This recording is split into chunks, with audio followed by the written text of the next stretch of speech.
노년은 인생에서 참으로 소중히 아껴야 할 황금 같은 시간입니다. 많은 이들이 정년퇴직의 문턱을 넘어서면 마치 기다렸다는 듯이 찾아오는 삶의 파도와 마주하게 됩니다. 자녀들을 향한 끊임없는 걱정과 간섭, 부부 관계에서 오는 공허함과 고독, 하루가 다르게 삐걱거리는 건강 문제, 그리고 조용히 고개를 드는 물질적 욕망까지 얼핏 보면 젊은 시절 치열했던 삶과는 무관해 보일지 모르지만 실은 이 시기야말로 우리 인생의 가장 중요한 전환점이 아닐 수 없습니다.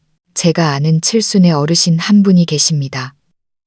그분은 매일같이 동네 공원을 산책하고 오랜 벗들과 소소한 담소를 나누십니다. 겉보기엔 그저 평범하고 단조로운 일상이지만 그분의 얼굴에는 설명하기 힘든 평온함과 행복이 깃들어 있습니다. 우리는 종종 이런 어르신들에게서 공통된 특징을 발견하곤 합니다. 그들은 내려놓을 줄 알고 스스로를 상황에 맞춰 조율할 줄 아는 지혜를 지녔습니다.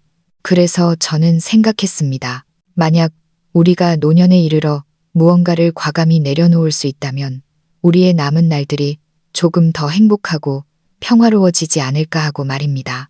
오늘 이 시간에는 나이 70을 넘어서면 반드시 독하게 마음먹고 실천해야 할 3가지에 대해 깊이 있게 이야기 나눠보고자 합니다.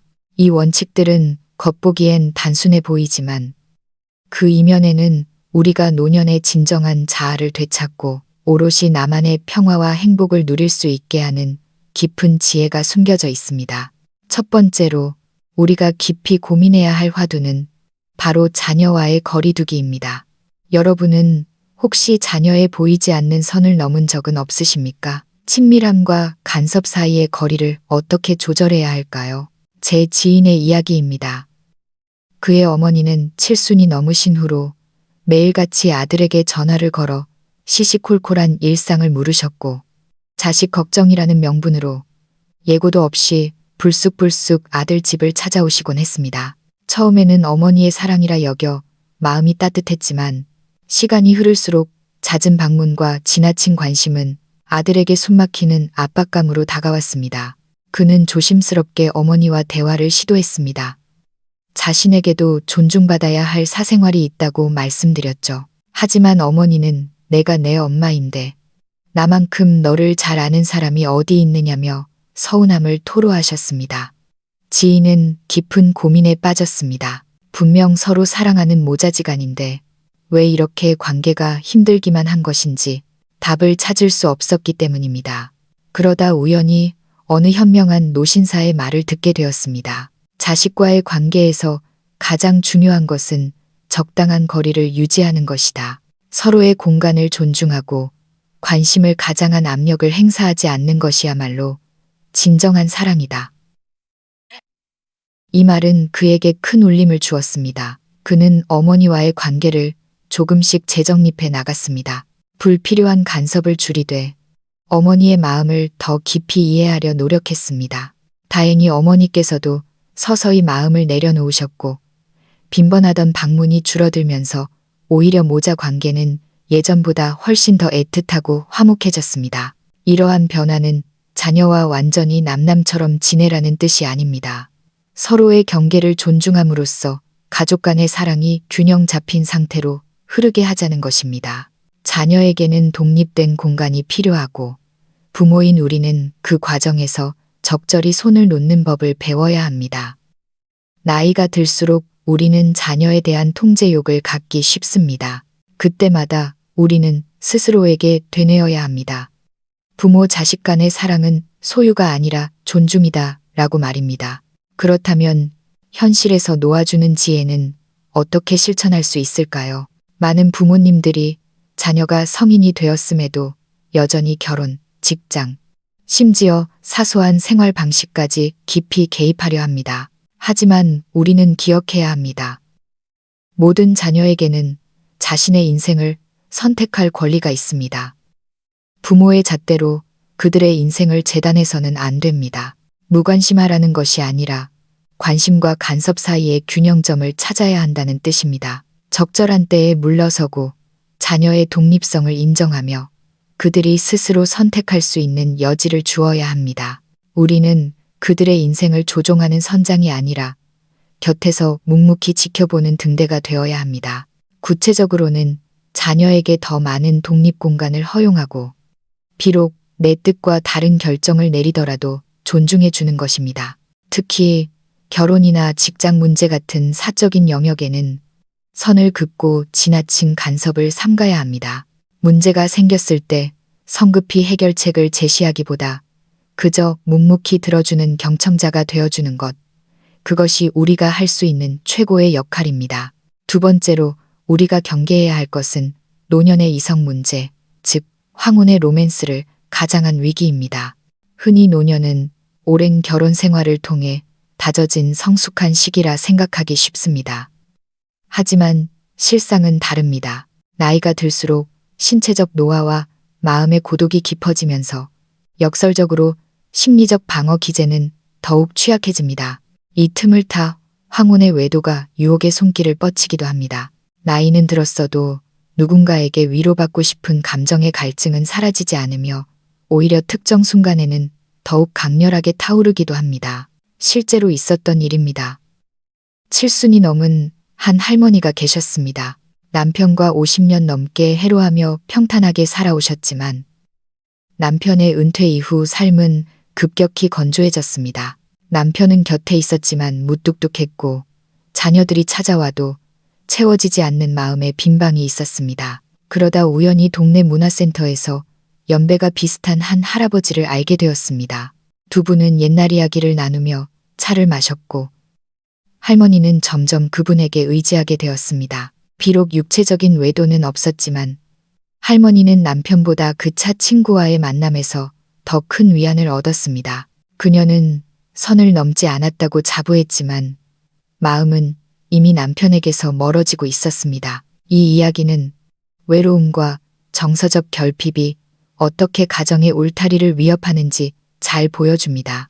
설령 육체적 관계가 없더라도 정서적 외도만으로도 부부간의 신뢰는 무너질 수 있습니다. 특히 노년의 부부에게 이런 감정의 이탈은 회복하기 힘든 상처를 남기고 나아가 자녀들과 가족 전체의 명예와 화목에도 금을 가게 합니다. 부모의 황혼 외도는 자녀들에게 씻을 수 없는 심리적 상처와 부정적인 결혼관을 심어줄 수 있는 위험한 불씨입니다. 그렇다면 노년의 감정 관리는 어떻게 해야 할까요? 핵심은 감정적 공허함을 스스로 채우는 데 있습니다. 배우자와의 소통을 포기해서는 안 됩니다.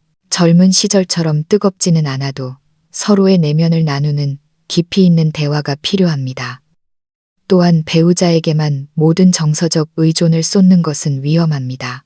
등산 동호회나 서예 교실, 여행 모임 등 다양한 활동을 통해 자신만의 사회적 관계망을 넓혀야 합니다. 그리고 명상이나 독서, 신앙생활 등을 통해 내면을 단단히 다지는 것이 무엇보다 중요합니다. 스스로 마음이 건강하고 충만하다면 외부의 유혹에 쉽게 흔들리지 않을 것입니다. 마지막 세 번째, 노년 행복의 열쇠는 바로 욕망의 절제에 있습니다. 흔히 나이가 들면 무력이 사라질 것이라 생각하지만 실상은 다를 수 있습니다. 늙어가는 육체와 허전한 마음을 보상받고 싶은 심리가 발동하여 오히려 젊은 시절보다 더 물질에 집착하게 되는 경우가 많습니다. 어떤 분들은 7순이 넘어서도 외모를 가꾸기 위해 고가의 화장품과 옷에 과도한 돈을 쓰고 평생 검소하게 사시던 분이 갑자기 고급 요리와 명품을 탐닉하기도 합니다. 은퇴 후 갑자기 주어진 자유와 공허함 속에서 그동안 고생한 자신에 대한 보상 심리가 물질적 향락으로 표출되는 것입니다. 물론 적당한 욕망은 삶의 활력이 되지만 통제되지 않는 욕망은 노년의 삶을 불안과 집착의 온으로 빠뜨립니다. 생계 걱정이 없어진 시기일수록 채워지지 않는 욕망은 더욱 위험합니다. 욕망이 많아지면 삶은 복잡해지고 어지러워집니다. 반면 욕망을 덜어내면 삶은 맑고 투명해집니다. 우리는 단순한 삶의 미학을 배워야 합니다. 진정한 욕망과 가짜 욕망을 구분해야 합니다. 남에게 보이기 위한 허세나 일시적인 충동 구매를 멈추고 내 몸과 마음의 건강, 그리고 가족의 평화에 도움이 되는 것만 남겨야 합니다. 집안에 불필요한 물건을 정리하는 미니멀 라이프를 실천해 보십시오. 물건을 비우면 그 자리에 마음의 여유가 깃듭니다. 노년의 행복은 얼마나 많이 소유했느냐가 아니라 얼마나 마음이 평화로운가에 달려 있습니다. 물질 대신 정신적인 풍요를 추구하십시오. 악기를 배우거나 그림을 그리고 책을 읽는 기쁨은 명품 가방이 주는 기쁨과는 비교할 수 없는 깊은 충만감을 줍니다. 소박한 집밥 한 끼, 가족과 나누는 따뜻한 눈빛, 친구와의 정겨운 수다. 이런 소소한 행복 소확행. 이야말로 노년의 삶을 지탱하는 진짜 보물입니다. 여기 이 세 가지 원칙을 지키지 못해 뼈아픈 후회를 겪은 김영수 씨의 이야기를 들려드릴까 합니다. 영수 씨는 전형적인 우리 시대의 아버지였습니다. 은퇴를 했음에도 그는 여전히 자신이 집안의 선장이라 믿었습니다. 자녀들은 이미 출가하여 각자의 가정을 꾸렸지만 영수 씨는 자신이 자식들보다 더 현명하다고 확신하며 사사건건 개입했습니다. 영수 씨의 아들 민준 씨는 안정적인 대기업을 다니다가 돌연 사표를 내고 평소 꿈이었던 사진작가의 길을 걷겠다고 선언했습니다. 이 소식을 들은 영수 씨는 불같이 화를 냈습니다. 네가 제정신이냐? 처자식은 굶길 셈이냐? 당장 그만두고 회사로 돌아가라. 영수 씨는 안정과 가장의 책임을 내세워 아들을 몰아붙였습니다. 아들 민준 씨는 겉으로는 아버지의 말에 수긍하는 척했지만 속으로는 깊은 반발심을 가졌습니다. 만날 때마다 자신의 인생을 재단하려 드는 아버지의 숨 막히는 간섭에 질려버린 민준 씨는 점차 발길을 끊었습니다. 아버지는 제 인생을 결정할 권리가 없어요. 아들의 마지막 항변은 영수 씨의 가슴에 비수처럼 꽂혔습니다. 결국 부자 관계는 남보다 못한 사이가 되어버렸고 명절에 모여도 냉랭한 침묵만이 감돌았습니다. 가정에서의 입지가 좁아진 영수 씨에게 또 다른 위기가 찾아왔습니다. 아내 박순자 씨와의 관계는 세월의 무게 속에 건조해진 지 오래였습니다. 아내의 건강이 나빠지면서 영수 씨는 알 수 없는 고독감에 시달렸습니다. 그러던 중 지역 문화센터에서 자신보다 20살이나 어린 최미란 씨를 알게 되었습니다. 상냥하고 애교 많은 미란 씨는 영수 씨의 헛헛한 마음을 파고들었습니다. 그녀는 영수 씨의 건강을 챙겨주며 살갑게 굴었고 영수 씨는 그녀에게서 잊고 있던 설렘을 느꼈습니다. 처음엔 그저 말동무라 여겼지만 만남은 잦아졌고 감정은 깊어졌습니다. 영수 씨는 이것이 모해한 우정이라 합리화했지만 실상은 명백한 정서적 외도였습니다. 아내 순자 씨는 남편의 변화를 직감했습니다. 잦은 외출, 휴대폰을 숨기는 행동, 그리고 결정적으로 발견된 다정한 문자 메시지들. 아내는 분노 대신 차가운 침묵을 선택했습니다. 집안의 온기는 완전히 사라졌고 자녀들도 부모님의 이상 기류를 눈치채고 거리를 두기 시작했습니다. 결국 아내가 황혼 이혼을 요구했을 때 영수 씨는 뒤늦게 땅을 치고 후회했지만 깨진 그릇은 다시 붙을 수 없었습니다. 가족을 잃은 영수 씨는 그 공허함을 채우기 위해 엉뚱한 곳으로 눈을 돌렸습니다. 바로 물질적 과시였습니다.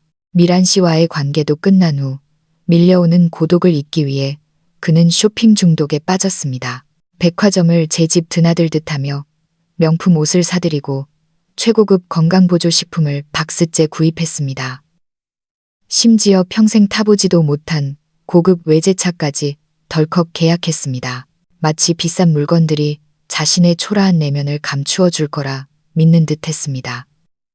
그는 소위 상류층이라 불리는 사교 모임에 기웃거리며 돈을 펑펑 써댔습니다. 카드를 긁는 순간의 짜릿함은 잠시뿐, 뒤돌아서면 더 큰 허무가 밀려왔습니다. 결국 평생 모은 노후 자금은 바닥을 드러냈고 빚더미에 앉게 된 영수 씨의 말년은 씁쓸하고 처량하기 그지없었습니다. 김영수 씨의 이야기는 우리에게 묵직한 교훈을 줍니다.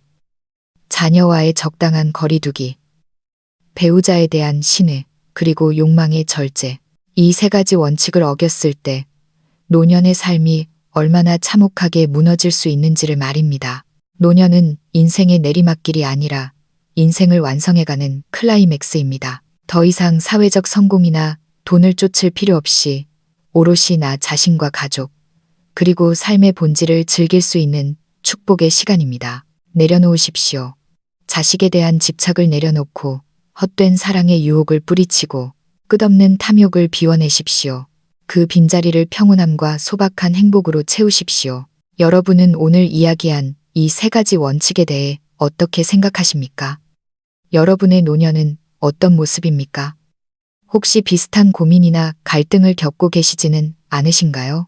자녀와의 관계는 어떻게 풀고 계시며 부부관계의 위기는 어떻게 극복하셨는지, 또 마음속 욕망은 어떻게 다스리고 계신지 궁금합니다. 각자의 인생 경험은 그 자체로 훌륭한 교과서입니다. 여러분의 진솔한 경험담과 지혜를 댓글로 나눠주신다면 같은 길을 걷고 있는 많은 분들에게 큰 위로와 등불이 될 것입니다. 오늘의 이야기가 여러분의 삶의 작은 울림이 되었다면 소중한 친구나 가족들에게 공유해 주십시오. 구독과 좋아요는 더 좋은 영상을 만드는 큰 힘이 됩니다. 시청해 주셔서 감사합니다. 평온한 하루 보내십시오.